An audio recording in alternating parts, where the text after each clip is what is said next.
SIR का आप विरोध कर रहे हैं, एसआईआर गलत है ये कह रहे हैं और साथ में फार्म भी भर रहे हैं।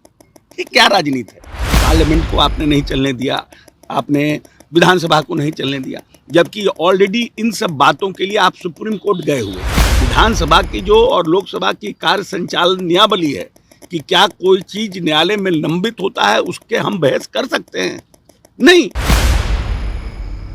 नमस्कार, मैं शिव और आप देख रहे हैं आर्यन खबर। देखिए, एसआईआर का मुद्दा बिहार में अहम तौर पे देखा जा रहा है, जहां सत्ता पक्ष और विपक्ष दोनों एसआईआर के मुद्दे को लेकर आमने सामने हैं। वहीं आपको बता दें कि महागठबंधन ने पूरी कमर कस ली है एसआईआर के मुद्दे को लेकर जनता तक पहुंचने की, और रक्षाबंधन के बाद से महागठबंधन के हर एक घटक दल के शीर्ष नेतृत्व बिहार की जनता तक पहुंचने की कोशिश करेंगे और जनता का अधिकार की बात करेंगे।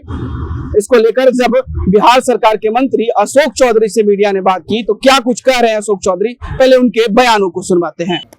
वोट अधिकार यात्रा, अरे भाई, मतलब एसआईआर के लिए जो बात राहुल जी कह रहे हैं, एक भी नेता है ऐसा बिहार में, एक भी नेता जिसने कि इसका फॉर्म नहीं भरा हो? अपने पति, अपने पत्नी, अपने बच्चों का किसी ने फॉर्म भरा नहीं हो? एक भी नेता का नाम बताइए।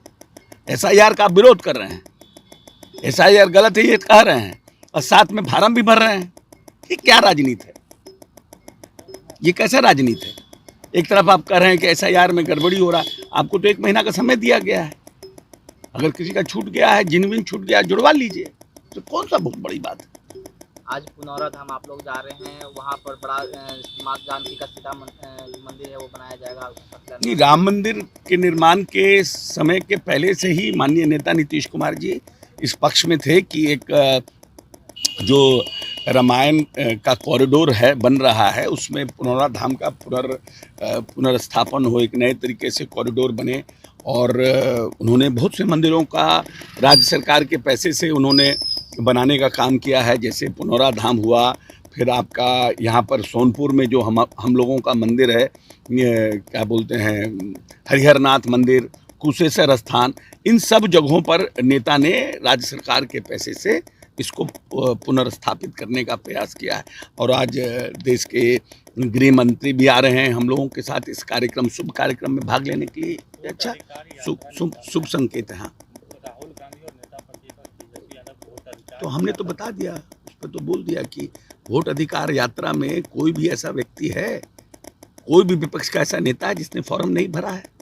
अपने तो आपने फार्म भर लिया, अपने बाल बच्चों का फार्म भर दिया, पति पत्नी का फार्म भर दिया, मामू भगना का फार्म भरा गया, लेकिन आप प्रचार कर रहे हैं कि हम उन लोगों का नाम काट रहे हैं। तो आपको 1 महीना का समय दिया गया है। चुनाव आयोग तेजस्वी यादव को तलब भी किए थे, जवाब मांगे, लेकिन अभी जवाब नहीं दिए। 2 एपिक नंबर को लेकर तो भाई आप इतना हड़बड़ी में आ गए कि भाई मेरा एक, इसका मतलब कि आप 2 एपिक नंबर रखा हुआ, इसका मतलब आप 2 जगह वोटर थे। तो ऐसे इन्हीं सब कारणों से ना इलेक्शन कमीशन ये देखना चाह रहा है कि कोई भी नाजायज वोटर जुटे नहीं और कोई भी जायज वोटर छूटे नहीं। ये तो यही इलेक्शन कमीशन का मांग है और यही उसी पर काम कर रहा है। ये तो एक भ्रम पैदा किया जा रहा है ना। पार्लियामेंट को आपने नहीं चलने दिया, आपने विधानसभा को नहीं चलने दिया, जबकि ऑलरेडी इन सब बातों के लिए आप सुप्रीम कोर्ट गए हुए हैं।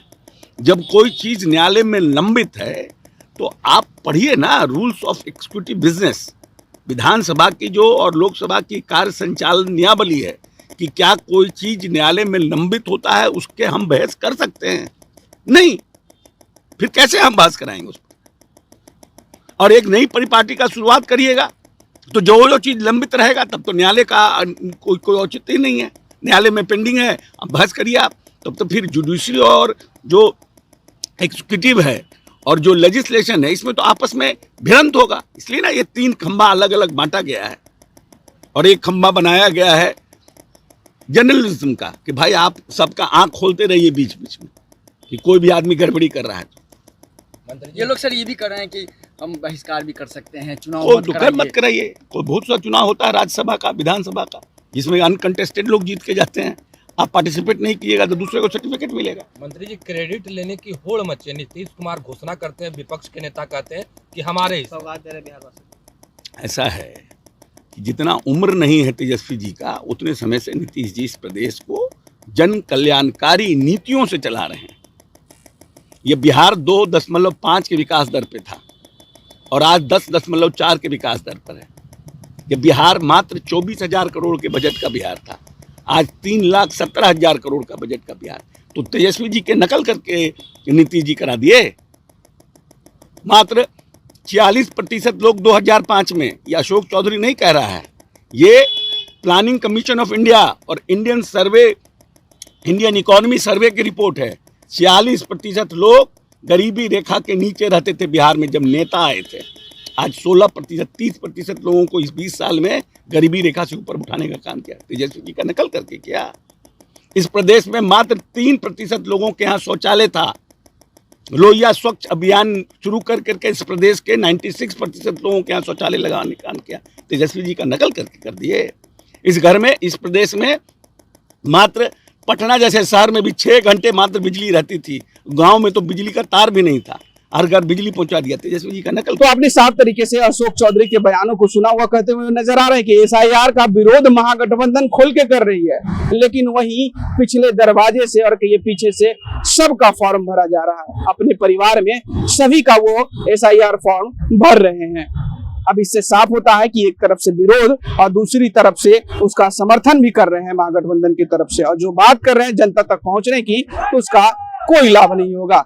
वहीं उन्होंने विधानसभा को लेकर कुछ बातें कही, लेकिन वहीं संसद को लेकर भी कहा कि जिस प्रकार से महागठबंधन विधानसभा को भी प्रभावित करता है एसआईआर के मुद्दे को लेकर, और उसी प्रकार से संसद को भी प्रभावित करता हुआ नजर आ रहा है। जबकि एसआईआर का मुद्दा न्यायालय में विचाराधीन है, और इस ऐसे विचाराधीन सब्जेक्ट पर विधानसभा को बाधित करना और संसद को बाधित करना कहां से उचित है।